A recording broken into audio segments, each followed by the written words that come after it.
Hey guys, what's up? Excoundrel here, and I have got some exciting things to talk about today. If you like PUBG Mobile, which I do, there is going to be a patch coming pretty soon because the Chinese patch notes have been released, and what usually happens is the Chinese version patch notes come out first, and then we get that patch a week or 2 weeks later, something like that. So anything that goes through in the patch notes for the Chinese version generally is going to be reciprocated in our version as well. And the first of which is a new gun. We are going to get one new gun on this next patch, and it's called the SLR. It's classified as a designated marksman rifle, so it is not an assault rifle, but not a sniper, somewhere in between. It can have AR attachments and sniper attachments. It can also have a cheek pad, and it has 10 bullets a magazine. Does that sound familiar to you? Yes, it should do. It is very similar in classification to the SKS. However, there are some slight changes between the two rifles. It does take 7.62 ammo like the SKS, so it takes that AKM ammo.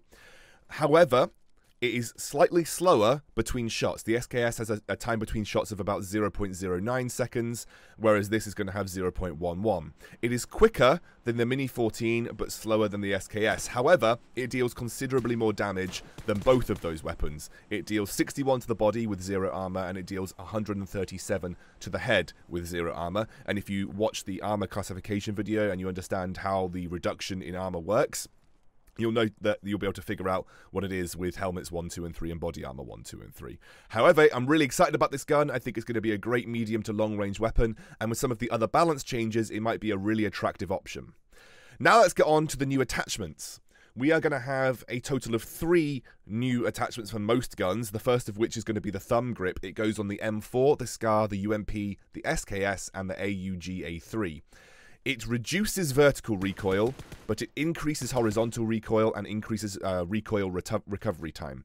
This grip is going to be good if you're wanting to take long-range single shots with a weapon. Generally, horizontal recoil is more of a problem when you're using automatic mode, and recoil recovery time only really affects you if you are spamming and then waiting for a recover. So obviously this is going to be much better in controlling vertical recoil, maybe when taking a couple of single shots. So you're going to be able to essentially be more accurate and not have to control the vertical recoil as much with this particular grip. The next grip is the light grip. This goes on the M4, the SCAR, the UMP, the SKS, the AUG, and the Vector. This increases vertical and horizontal recoil slightly, but decreases recoil recovery time. This is going to be really good for the types of players that like to burst fire. You like to spam a few shots, then have the crosshair reset more quickly so you can continue to spam more shots. This is going to be better for people who like to fire off 3 to 5 shots in one go on automatic mode and try and look for a reset and do the same thing again over and over. This is going to be a really good attachment for that style of play. It also might help with trying to recover in automatic mode in between bursts as well. So this is going to be not as good if you're wanting to go full on automatic, because you're going to have to be controlling the horizontal and the vertical recoil a lot more. However, this will be good for single shot and burst fire shots, so it's going to be really good in that respect. Next, we're going to look at the half grip. This is going to go on the M4, the SCAR, the UMP, the Vector, the SKS, and the AUG. This decreases everything: vertical recoil, horizontal recoil, and recoil recovery time. This is going to be a jack of all trades grip. It's going to help you in both automatic and single and burst fire style modes. So it's going to be a really, really effective grip to have. And I think a lot of people will probably prioritize this over pretty much any other grip because of the fact that it is good in so many different situations. This is probably the grip that you're going to want, because it does, like I said, a bit of everything. It's basically a better version of the angled grip, but it's going to be less effective across the board. But honestly, this is going to be a grip that I think a lot of people are going to want to get their hands on because it does so much for your weapon.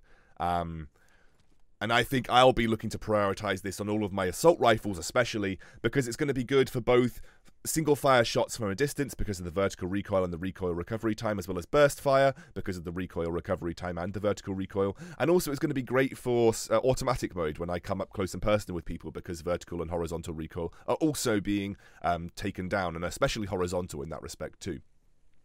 There are 2 other attachments that I really want to touch on very quickly. They are not specifically included in these patch notes, but they have been introduced to the PC PUBG version, which means it's very likely that we are going to get this on PUBG Mobile at some point too.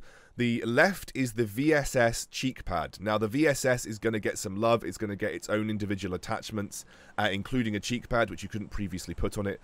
So this is something that might come in the future for PUBG Mobile. The other is something called a duck bill. This reduces the vertical spread of a shotgun, but increases the horizontal spread of a shotgun. Basically, for really close multiple target use, it's going to be good in that respect. But these are not included in the Chinese patch notes. These are probably going to come in the future. Two other attachments that I am really excited about are the scopes. And as you can see here, we have two extra scopes to work with, the 3x and the 6x. The 3x is what it says on the tin. It can be used for a 3x scope. It's somewhere between a 2x and a 4x. Duh. But it's probably going to be pretty effective if you can't get your hands on a 4x. And actually a 3x scope, I think, is going to do a lot of wonders at medium range combat as well. There's also the 6x scope, which is going to be awesome. This is going to be a great medium-long range scope for those of you that feel that the 8x sometimes zooms in too much. And it can be toggled between 3x and 6x. So it can go between 3x and 6x in terms of its scope value. That is awesome. Let's move on to the balance notes. You can no longer put an 8x scope on an S12K. Do you know what? I'm going to clap you if you did that. You can't put it on the M249, which is the light machine gun with 100 bullets that you can get from crates, and you can no longer put it on any assault rifles, including the M4, the M16, the SCAR. All of those can no longer have it. Rifles, however, have been classified now into two sections. They are going to be classified as a assault rifle or a DMR. And this is for the 8x purposes, because DMRs, which are the SKS, the SLR, the Mini 14, and the MK14 EBR, which is the one that you can get from crates. And finally, frag grenades have got a new animation and can be thrown from cars. Some quick changes to weights of grenades. Frag grenades weight has gone up by 6. Molotov, smoke, and stun grenades weight have gone down by 2, trying to be more attractive to take the other variants of grenades in the game, although I still think most people will take frag grenades anyway. Adrenaline can now be found on the map, but is very rare, so it's no longer a crate-specific drop, but it is a very rare drop. The use time of adrenaline is down by 2 seconds. Damage on SMGs, pistols, sniper rifles, designated marksman rifles except for the SKS has all gone up, so basically everything except for assault rifles and shotguns. This is basically making it so that you don't just automatically pick up assault rifles every time, because they are good in pretty much every other situation, and it's going to make it more attractive to go for the sniper rifles or the designated marksman rifles to increase a bit of variety in gameplay. And finally, damage scaling on SMGs and shotguns when dealing the damage to the limbs is up. So you're basically going to deal more damage to the limbs, which is the legs and the arms, when shooting with an SMG or a shotgun. And it decreases the reload speed of all SMGs and slightly increase the reload speed of all assault rifles.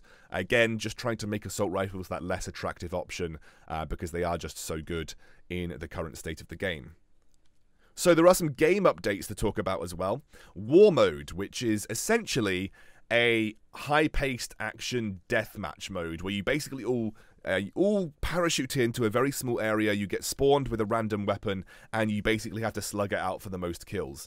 That is kind of what it is. I will show you the link in the description below for what the PC version is, and I'm pretty sure the PUBG Mobile version is going to be almost exactly the same. Yeah, it's basically a super high-paced, high-action, just kill people style of game mode. There is going to be an emote system coming, so, you know, a bit like Fortnite, but obviously if you've seen and played PUBG on the PC, you'll notice that those emotes are already in the game, so I guess we're going to get something very similar.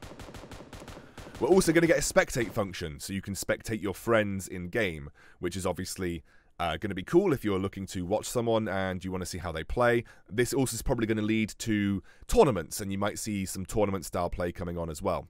And there is going to be a whole host of bug fixes. I couldn't read all of it because the translation on the Chinese patch notes was kind of iffy.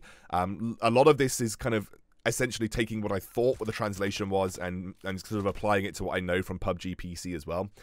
But there's going to be a lot of bug fixes from what they've said, especially around camera and FPS and that kind of thing. So hopefully people will see marked increases in the quality of their game and the quality of the way their game plays. So those are all the things that will be coming to us in the next patch for PUBG on your mobile. I hope you've enjoyed that. I'm really looking forward to all of the new attachments, looking forward to the new gun.